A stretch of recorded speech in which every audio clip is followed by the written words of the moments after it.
Chapter 7, The Flying Train Committee. In January, our class started a project on the city. Mrs. Haver, our teacher, divided us up into committees by where we live. That way we could work at home. My committee was me, Jimmy Fargo, and Sheila.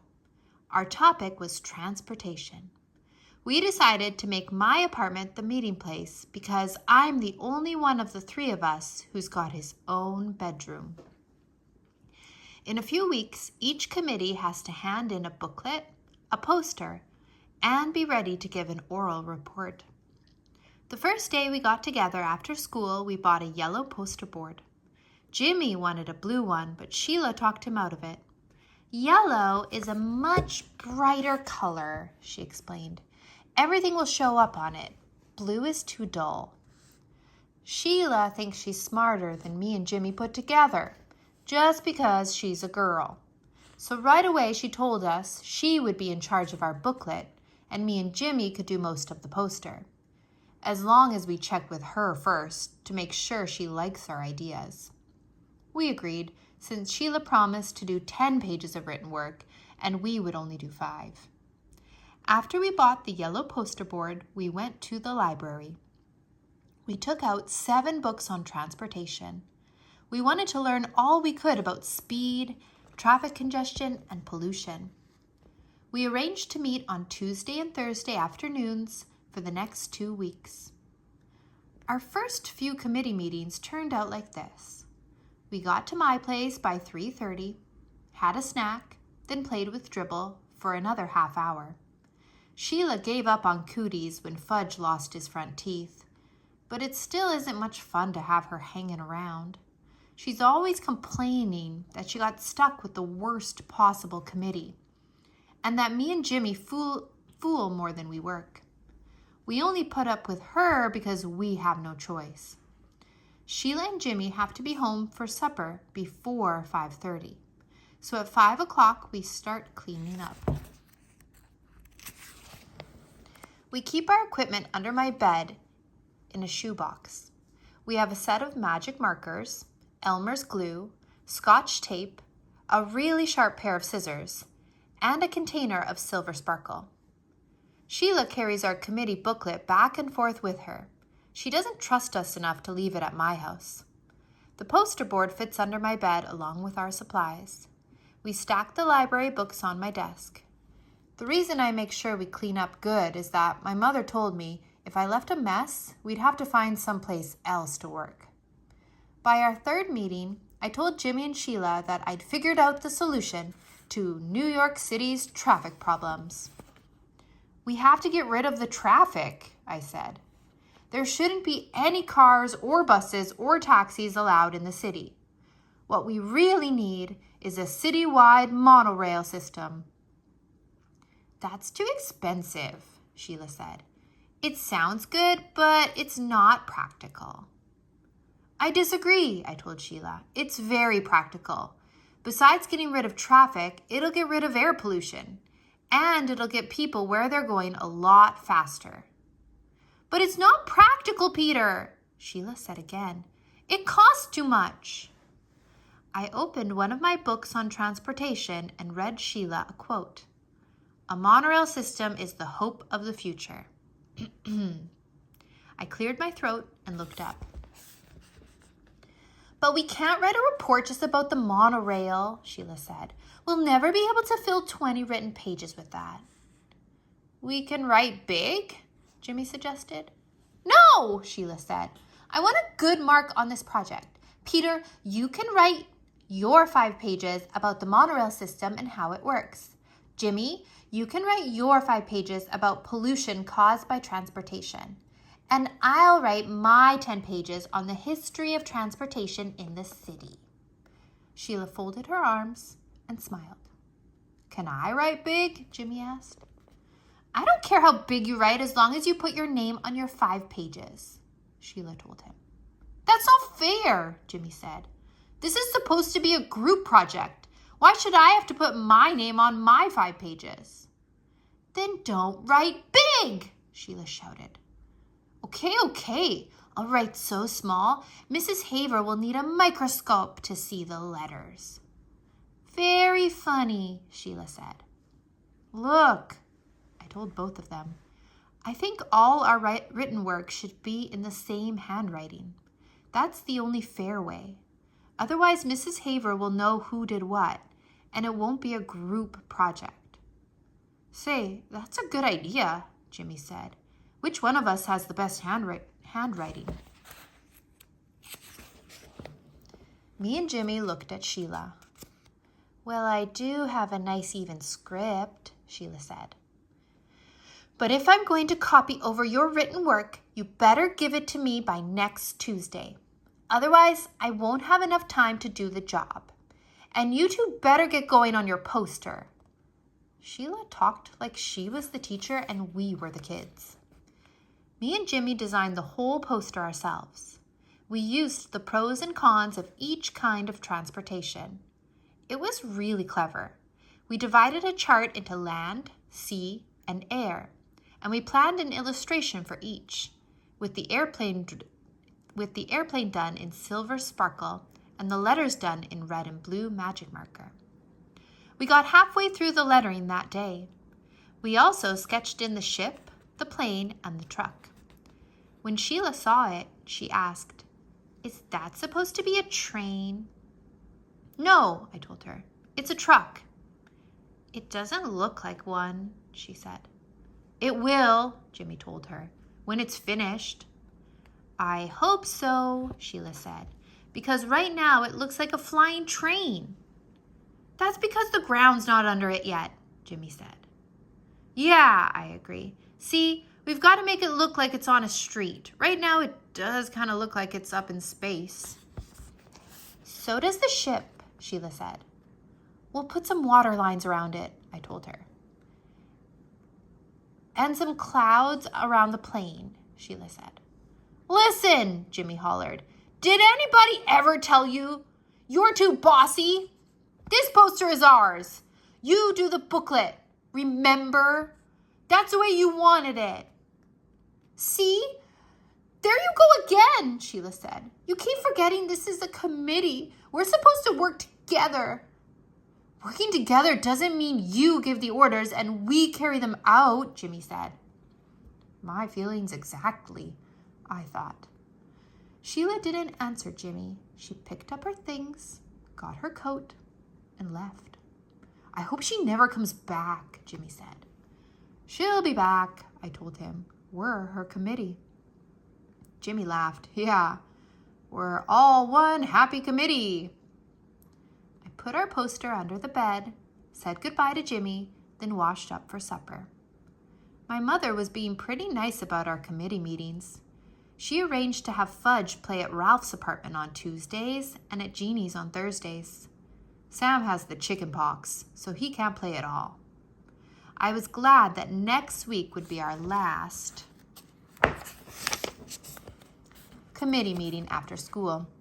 I was sick of Sheila, and I was getting sick of transportation.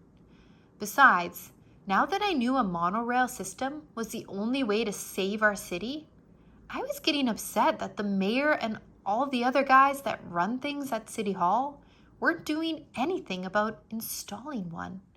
If I know that's the best method of city transportation, how come they don't know it?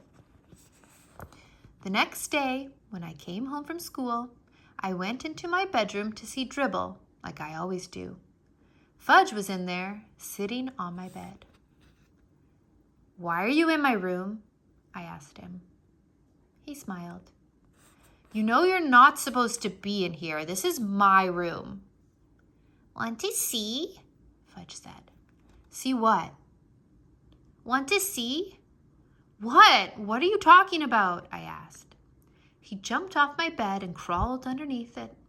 He came out with our poster. He held it up. "See?" he said. "Pretty!"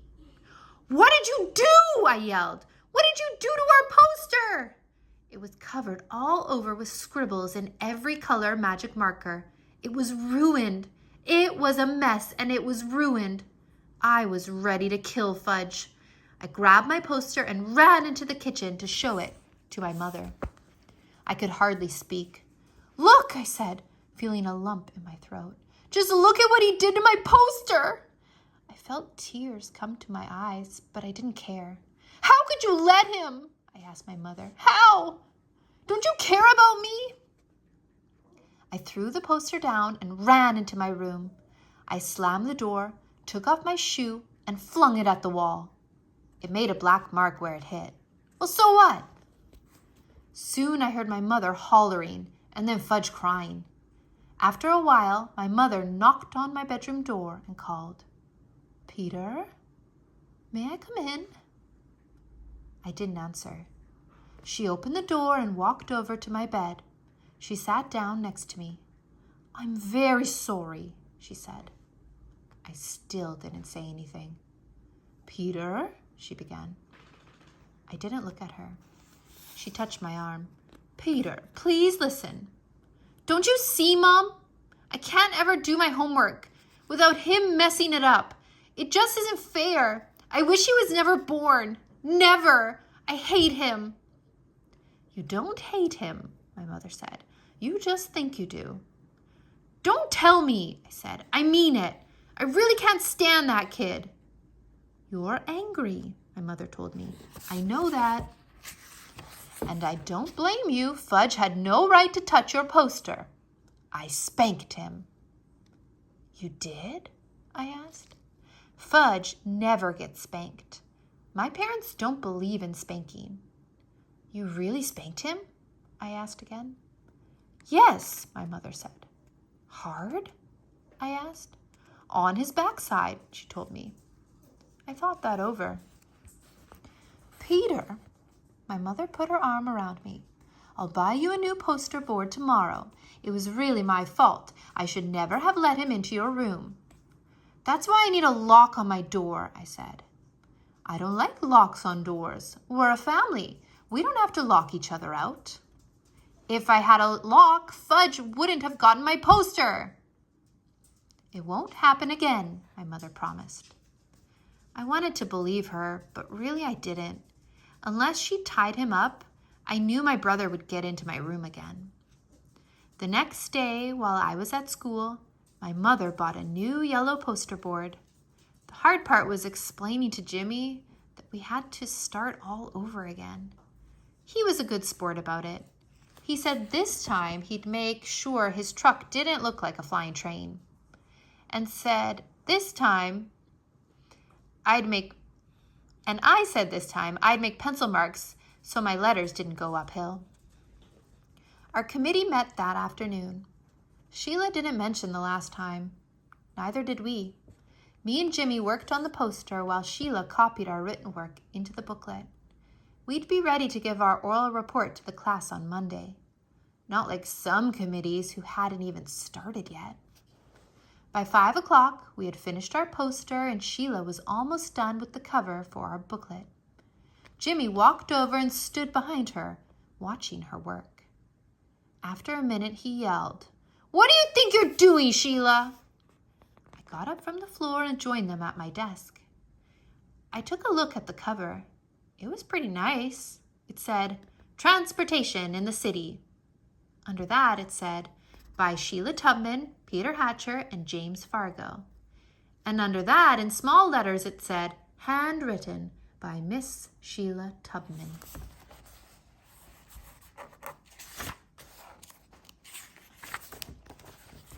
Now I knew why Jimmy was mad. "Oh no," I said, holding my hand to my head. "How could you?" Sheila didn't say anything. "It's not fair," I told her. "We didn't put our names on the poster." "But the cover's all done," Sheila said. "Can't you see that? I'll never get the letters so straight again. It looks perfect." "Oh no," Jimmy shouted. "We're not handing the booklet in like that. I'll rip it up before I let you." He grabbed the booklet and threatened to tear it in half. Sheila screamed, "You wouldn't! I'll kill you! Give it back to me, Jimmy Fargo!" She was ready to cry. I knew Jimmy wouldn't tear it up, but I didn't say so. "Peter! Make him give it back!" "Will you take off that line about your handwriting?" I asked. "I can't. It'll ruin the booklet." "Then I think he should rip it up." I said. Sheila stamped her foot. Oh, I hate you both! You don't really, I told her. You just think you do. I know I do, Sheila cried. That's because you're angry right now, I said. I couldn't help smiling. Sheila jumped up and tried to get the booklet, but Jimmy held it over his head, and he's much taller than Sheila. She had no chance at all. Finally, she sat down and whispered, I give up. You win. I'll take my name off. You promise? Jimmy asked. I promise, Sheila said. Jimmy set the booklet down on my desk in front of Sheila. Okay, he said, start. I'm not going to make a whole new cover, Sheila said. What I'll do is turn this bottom line into a decoration. She picked up a magic marker and made little flowers out of the words. Soon, handwritten by Miss Sheila Tubman turned into 16 small flowers. There, Sheila said, it's done. It looks pretty good, I told her. It would have looked better without those flowers, Jimmy said, but at least it's fair now. That night, I showed my mother and father our new poster. They thought it was great, especially our silver sparkle airplane. My mother put the poster on top of the refrigerator so it would be safe until the next day when I would take it to school. Now I had nothing to worry about. Sheila had the booklet, the poster was safe, and our committee was finished before schedule. I went into my room to relax. Fudge was sitting on the floor near my bed. My shoebox of supplies was in front of him. His face was a mess of magic marker colors, and he was using my extra sharp scissors to snip away at his hair. And the hair he snipped was dropping into Dribble's bowl, which he had in front of him on the floor. See, he said. See, Fudge? Fudgy's a barber! That night, I found out hair doesn't hurt my turtle. I picked off every strand from his shell. I cleaned out his bowl and washed off his rocks. He seemed happy. 2 things happened the next day. One was my mother had to take Fudge to the real barber to do something about his hair. He had plenty in the back, but just about nothing in front and on top. The barber said there wasn't much he could do until the hair grew back. Between his fangs and his hair, he was getting funnier looking every day. The second was my father came home with a chain latch for my bedroom door. I could reach it when I stood on tiptoe, but that brother of mine couldn't reach it at all, no matter what. Our committee was the first to give its report. Mrs. Haver said we did a super job. She liked our poster a lot. She thought the silver sparkle airplane was the best. The only thing she asked us was, how come we included a picture of a flying train?